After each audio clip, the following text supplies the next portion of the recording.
ہاں جی، فطرانہ جب چاہیں آپ دے سکتے ہیں، رمضان کی شروع سے لے کر اینڈ تک دے سکتے ہیں، کوئی حرج نہیں ہے، جب چاہیں آپ فطرانہ دے سکتے ہیں۔ انتہا کیا ہے؟ عید کی نماز سے قبل جب عید کی نماز ہو جائے گی تو اب انسان جس نے فطرانہ نہیں دیا ہوگا وہ گنہگار ہوگا۔ گندم کا فطرانہ ہے، اور ایک جو کا ہے، پھر ایک کھجور کا ہے، پھر ایک کشمش کا ہے، مختلف چاروں ہیں۔ یہ چار کیوں بیان کیے گئے؟ چار اس لیے بیان کیے گئے، یہ بھی تو کہہ سکتا تھا نا محبوب، اللہ کے محبوب، کہ بس 10 خالی گندم ہی کر لو سارے برابر ہو جائیں گے۔ اس کا فلسفہ یہ بھی ہے کہ بھائی یہ چار اس لیے ہیں کہ اللہ نے جس کو جتنا دیا ہے اس حساب سے اپنا فطرانہ دے۔ اب غریب بھی 300 دے، اب جو کروڑوں میں کما رہا ہے وہ بھی 300 دے، مذاق تو نہیں ہے نا۔ اللہ جب کہتا ہے میں جب تمہیں اتنا زیادہ دیتا ہوں تو پھر میرے نام پہ اتنے اس حساب سے دے۔ تو یہ بیسیکلی فلسفہ، ہر بندہ اپنی ذات کو جانتا ہے کہ وہ کتنا اس کو فطرانہ دینا چاہیے۔ رمضان کے اندر فطرانہ دیں، تاکہ رمضان کس ٹائم تک فطرانہ دے سکتے ہیں؟ عید کی نماز سے قبل تک۔ جو بچہ اپنے گھر میں ہوگا، جو ایک دن کا بھی ہو، جو عید کی صبح پیدا ہوگا، اس کا بھی فطرانہ بندے پر کیا ہوگا؟ واجب ہو جائے گا، وہ ادا کرے گا۔ ہر بندے کو چاہیے کہ اپنا فطرانہ لازمن دیں اور اپنی حیثیت کے حساب سے دیں، 350 کے اوپر نہ رہیں۔ اب جس کو اللہ نے اتنا ڈھیر سارا دیا ہوا ہے تو وہ اپنا فطرانہ اپنی حیثیت کے حساب سے دے، کیونکہ یہ سودا کس کے ساتھ ہے؟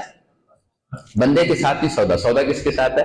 ہم اللہ کو ایک، وہ حضرت علی شیر خدا کی بات بند کرنے لگا تھا، وہ رہ گئی۔ حضرت علی شیر خدا رضی اللہ تعالیٰ عنہ کو حضرت اماں فاطمہ الزہرا رضی اللہ تعالیٰ عنہ، آپ نے 1 دینار دیا۔ آپ نے فرمایا حضور مجھے میرا شدت سے طلب ہے، انار لا دیں، مجھے 1 انار لا کے دے۔ حضرت علی شیر خدا نکلتے ہیں، وہ اللہ کے شیر بندہ ہے، آپ نے 1 دینار سے 1 انار لیا۔ رستے میں ایک مانگنے والے نے مانگ لیا، اس مانگنے والے نے کہا کہ آپ تو بڑے در کے ہیں، آپ تو اللہ کے ولی ہیں، مجھے انار کھانے کو دل کر رہا ہے، مجھے انار دے دیں۔ آپ نے چپ کر کے انار پکڑا، اٹھا کے اسے دے دیا۔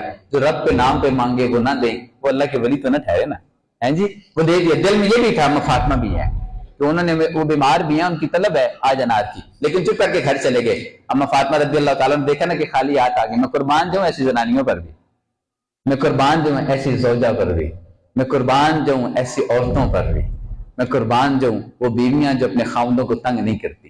آپ نے جب دیکھا نا کہ حضرت علی شیر خدا خالی آتے ہیں، مطالبہ نہیں کہ سمجھ لگ گئی تھی یہ اللہ کا ولی ہے، کسی نے مانگا ہوگا دے دیا ہوگا، کسی نے مانگا ہوگا دے دیا ہوگا۔ تھوڑی دیر گزری، دستک ہوئی، پوچھا کون؟ کہا کہ یہ محبوب کریم صلی اللہ علیہ وسلم نے انار دے کے بھیجے ہیں۔ کیا دے کے بھیجے ہیں؟ انار دے کے بھیجے ہیں۔ جب آپ نے انار لیے، وہ گنے تو 9 تھے۔ کتنے تھے؟ 9 تھے۔ آپ نے فرمایا واپس لے جائیے، میرے نہیں ہیں۔ صحابی عرض کرنے لگے کہ اے حضرت علی شیر خدا رضی اللہ تعالیٰ عنہ، محبوب نے آپ کا نام لے کر مجھے فرمایا ہے کہ یہ ان کے گھر دے کیوں، تو یہ آپ کے نام کے ہیں؟ آپ نے فرمایا میرے نہیں ہیں۔ انہوں نے پوچھا آپ کے کیوں نہیں ہے، کیا دلیل ہے؟ آپ نے فرمایا میرے ہوتے تو 10 ہوتے، میرے ہوتے 10 ہوتے، یہ 9 ہیں۔ انہوں نے جیب سے نار نکال کے کہا آپ کے 10 ہی ہیں، میں تو دیکھ رہا تھا کہ اللہ کا ولی کیسا ہے۔ یہ ایمان ہے، یہ کیا ہے؟ ایمان ہے کہ ہم نے فطرانہ، زکوٰۃ، جو کچھ بھی دینا ہے، یہ ہم نے سودا کس کے ساتھ کرنا ہے؟ اور یہیں پہ آخری بات کرتے ہیں، باتوں سے پھر بات نکل جاتی ہے کہ زکوٰۃ، فطرانہ، صدقات، ایک لفظ ہے صدقہ جاریہ۔ کیا لفظ ہے؟ ایک جسٹ صدقہ اور ایک صدقہ وہ صدقہ جو جاری رہے۔ اللہ کے حبیب نے فرمایا اس صدقہ، وہ صدقہ کرو جو جاری ہے، جس کا ثواب چلتا رہے، جس کا ثواب کیا رہے۔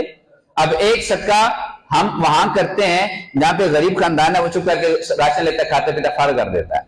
اب ایک وہ صدقہ ہے جہاں پہ ایک غریب پڑھ رہا ہے، اب وہاں پہ وہ صدقہ دے کے اس کی فیس کر دیتے ہیں، اس کے کھانا پینا کرتے ہیں، کچھ کرتے ہیں۔ اب اس ٹائم کے اندر جتنا آپ کو پیسہ استعمال ہوگا، اب وہ جس نے علم حاصل کیا نا، وہ جاری ہو گیا۔ اب وہ علم جب جب پھیلاتا رہے گا، اس کا ثواب ہمیں ملتا رہے گا۔ اس لیے صدقہ زکوٰۃ وہاں دیں جہاں صدقہ جاریہ ہو، اپنے ہاتھوں سے دیں، اپنے ہاتھوں سے ہر چیز پوری کریں، لیکن وہاں دیں۔ اور یہ سودا کس کے ساتھ ہے؟